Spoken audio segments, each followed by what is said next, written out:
Bulletin की करेंगे, जहां केंद्रीय गृह मंत्री अमित शाह ने आज बीजेपी की एक बहुत बड़ी बैठक बुलाई है। बिहार चुनाव को लेकर अमित शाह ने यह बैठक बुलाई है, जहां बिहार बीजेपी के नेताओं को आज दिल्ली बुलाया गया।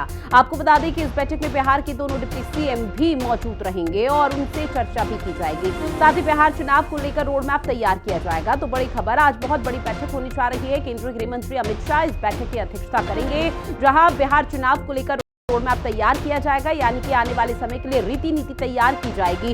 उस प्लेटफॉर्म को तैयार किया जाएगा जहां पर सियासी पिच बीजेपी और एनडीए की तरफ से खेली जा सके बिहार में। और इसी के चलते बिहार के दोनों डिप्टी सीएम आज इस बैठक में उपस्थिति अपनी दर्ज कराएंगे। तो बड़ी खबर लगातार आप तक साझा कर रहे हैं, जहां केंद्रीय गृह मंत्री अमित शाह की अध्यक्षता में एक बड़ी बैठक होगी।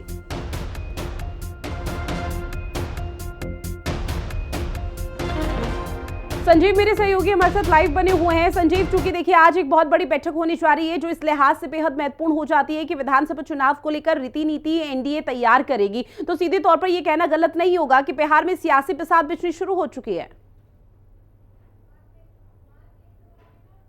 हाँ बिल्कुल, देखिए आज दिल्ली में एक बड़ी बैठक होनी है, जिसमें खुद अमित शाह जो हैं वो इस बैठक को संबोधित करेंगे। और बिहार से जो तमाम बड़े नेता हैं, दोनों डिप्टी सीएम हैं, उनको तलब कर लिया गया है। और निश्चित तौर पर 2025 के चुनाव की रणनीति तय होगी कि आखिर किस तरह से जो महागठबंधन को शिकस्त देने की। देखिए जिस तरह से राहुल गांधी, तेजस्वी यादव लगातार बिहार में दौरा कर रहे थे, वोट चुराने की बात को लेकर लगातार जनता को बता रहे थे और एसआईआर पर लगातार हमला बोल रहे थे, तो कहीं न कहीं बीजेपी को ये लग रहा है कि जिन वोट बैंकों पर उनकी सबसे बड़ी नजर है, अति पिछड़ा या दलित वोट बैंक की बात करें, उसको लेकर लगातार जो है हमला बोला गया। और उसके साथ साथ सबसे बड़ा चीज है जो समन्वय है, जो तमाम दल है इनके साथ, चाहे वो चिराग पासवान की पार्टी हो, चाहे वो उपेंद्र कुशवाहा हो, चाहे वो जीतन राम मांझी की पार्टी हो, तो इन सब को लेकर एक समन्वय की कोशिश है। लेकिन ये बीजेपी के जो नेताओं को बुलाया गया है,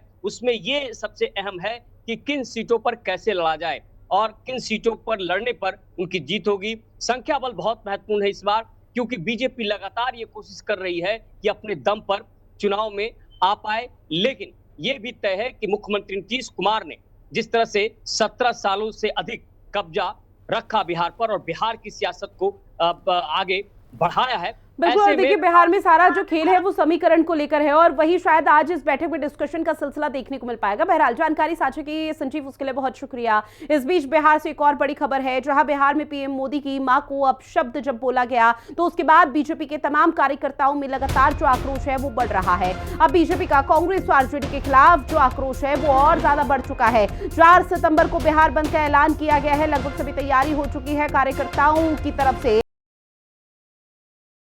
बड़े आक्रोश में आप भी अपनी हिस्सेदारी निभाइए, क्योंकि जब कल प्रधानमंत्री नरेंद्र मोदी का संबोधन था, तो उस दौरान पीएम मोदी की तरफ से भी इस बात का जिक्र किया गया था कि उनकी मां को अपशब्द बोला गया, उनकी मां को गाली दी गई, और उस मां को गाली दी गई जिसने गुजरात से बाहर अपना कभी कदम नहीं रखा। और उसी को लेकर अब बीजेपी कार्यकर्ताओं में आक्रोश देखने को मिल रहा है।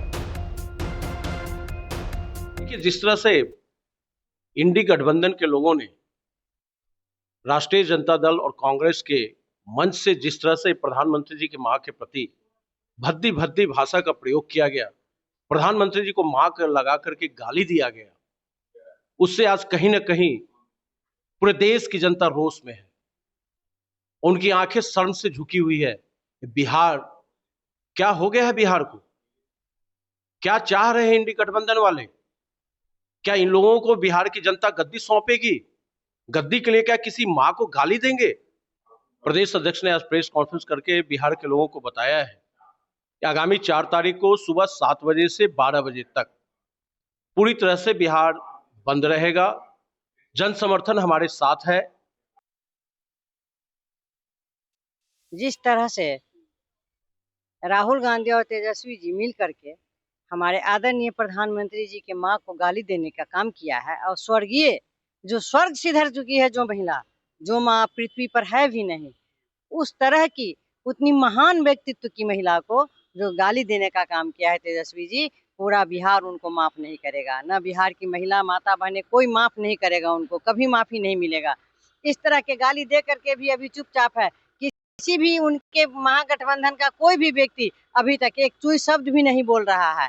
पता नहीं उन लोगों को संस्कार कहाँ से आया है। हमारा जो विरोध है वो लगातार चल रहा है और ये तब तक चलेगा जब तक राहुल गांधी माफी नहीं मांग लेते हैं, क्योंकि वो संविधान की बात करते हैं लेकिन खुद संविधान की धज्जियां उड़ाते हैं। विपक्ष के मंच से गाली दिया गया है और अभी तक कहीं से भी कोई इस तरह की बातें नहीं आई हैं। किस बात पे वो संविधान की बात करते हैं, उनको शर्म नहीं आती है बात करते हुए इस तरह से। वो जैसे तेजस्वी यादव कहते हैं माई बहन योजना, तो जनता देख रही कि यही उनकी माई बहन योजना है। जब वो सत्ता में आएंगे तो ऐसे ही माँ बहन को गाली देते रहेंगे और बिहार की जनता उनको माफ करने वाली नहीं है। बहुत दुखद है बिहार की धरती से, जहां महिलाओं को सम्मान दिया जाता है और देश के यशस्वी प्रधानमंत्री नरेंद्र मोदी जी के माता जी के बारे में अपशब्द कहे गए, गाली गलौज किया गया और उनके ठगबंधन के जो वरिष्ठ नेता था राहुल गांधी और तेजस्वी यादव मंच पे बैठे थे और उस समय कोई कार्यकर्ता अगर गाली दे रहा है, बोल रहा है तो मंच से उन्हें रोकना चाहिए, लेकिन उन्होंने रोकने का काम नहीं किया। और आज तक हमने महिला मोर्चा ने माफी मांगने के लिए भी कहा तो वो भी नहीं उन्होंने किया, माफी तक नहीं मांगा। तो इस जो घटना है इसकी हम लोग घोर निंदा करते हैं, बिहार प्रदेश महिला मोर्चा निंदा करते हैं। आगामी 4 तारीख को एनडीए ने बिहार बंद का आह्वान किया है। आह्वान यह है कि प्रधानमंत्री नरेंद्र मोदी की माताजी को जिस तरह से दरभंगा की एक सभा में अपशब्द कहे गए, उसके बाद लगातार आक्रोश में है पूरा एनडीए का कुनबा। जाहिर तौर पर इसको लेकर लगातार कह सकते हैं विरोध जारी है। अगर हम इंडी गठबंधन की बात करें, राहुल गांधी, तेजस्वी यादव और तमाम नेता लगातार रोड शो करते रहे, लेकिन एनडीए के लोग लगातार ये कहते रहे कि क्या ये सही है। हालांकि विपक्ष इस पर कुछ भी कहने से मौन धारण कर रहा है।